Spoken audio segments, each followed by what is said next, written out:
জোশের সাথে হুশও রাখা লাগবে।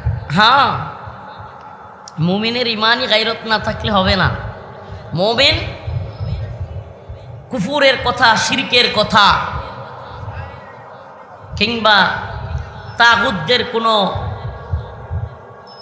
ইসলাম বিরোধী তৎপরতার কথা শুনলে মুমিনের ইমান জাগ্রত হয়ে যাবে, জজবা উঠে যাবে। এটা ভালো।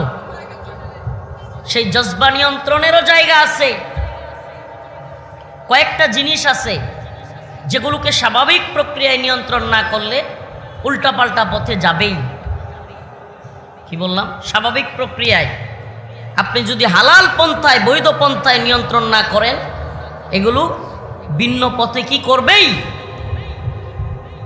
খেতে কামারে সেচের কাজ করে না, সেচ পানি দেয় না। আপনাদের এলাকায় ড্রেন আছে, ড্রেন ছোট্ট ছোট্ট পানি যাওয়ার না